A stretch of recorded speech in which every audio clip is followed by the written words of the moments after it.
Are you a believer that cash is king? We're here to tell you that access to cash is king, but paying cash may leave you behind in the long run. Stick around to the end of this video to find out why. Hi, I'm Olivia Kirk. I'm Tim Urich. We're from Tier 1 Capital, and we're here to show you how to regain control of your money. For the best advice on controlling your cash flow, be sure to subscribe to our channel. And don't forget to hit that bell to be notified when we upload new videos twice every single week. My father used to say, if you don't have enough money to pay cash, you don't need it. Are you still a believer that cash is king? Check out our latest blog post to learn why paying cash could actually be holding you back from achieving your long-term financial goals. We'll see you over there.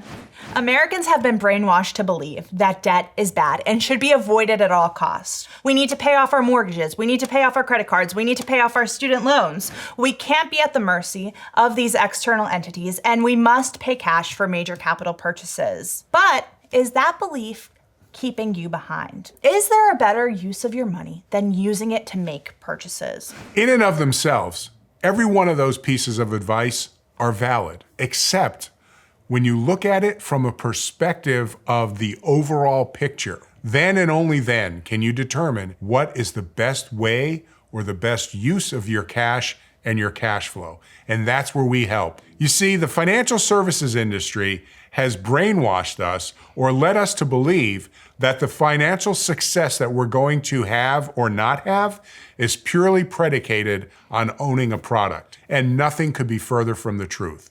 The fact of the matter is how you're using your money, how you're using those financial tools, that will determine how much wealth you're able to accumulate, how much money you're going to have, and more importantly, what your legacy is going to be to your children and your grandchildren.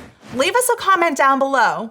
What money beliefs did you get passed on from your older generations? Did you believe cash is king as well?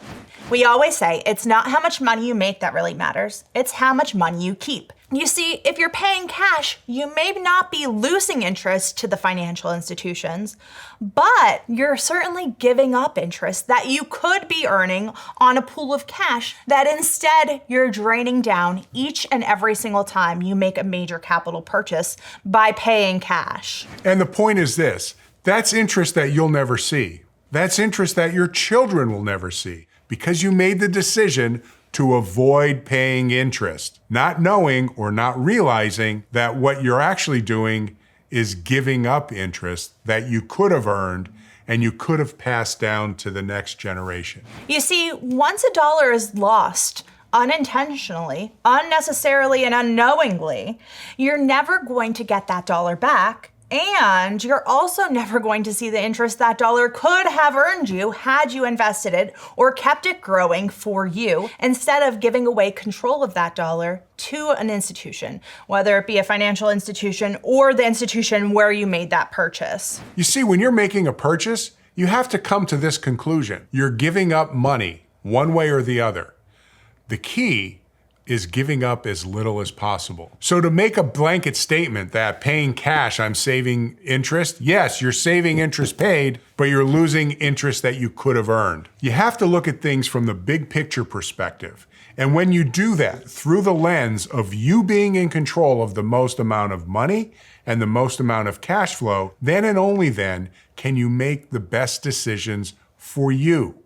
And that, again, is where we help. You see, when we finance a purchase, we're paying interest on a decreasing balance. However, when we're earning interest on a pool of money and we're continuing to grow that pool of money, we're earning interest on an increasing level, meaning as that pool of money grows, we're able to earn more and more interest. That's why it's so important to start saving and to start saving now so you could start building that compound interest curve and never get off. Now, if you use a specially designed whole life insurance policy designed for cash accumulation, you're really able to take advantage of that compound interest curve because by using these policy loans, you're never jumping off, you're never draining the tank, and you still have access to money for whatever life throws at you, whether it's a vacation, a major purchase like an appliance or a car, or maybe sending your kids to college. All of these things are going to come up in our lives, no matter what they are. We're all making purchases basically as long as we're alive. But the question is, how are you going to finance that purchase? Because whether you're paying cash, financing through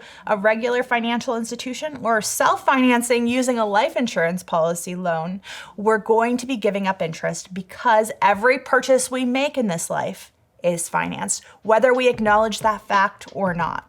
If you'd like to get started and learn more about how to put this process to work for you, your family, your business, and your specific situation, check out our website at tier1capital.com. Feel free to hop on our calendar for your free strategy session today. Also, if you like this video, be sure to check out these two. We picked them out special for you. Thanks so much for watching our video. And remember, it's not how much money you make. It's how much money you keep that really matters. We'll see you in the next one.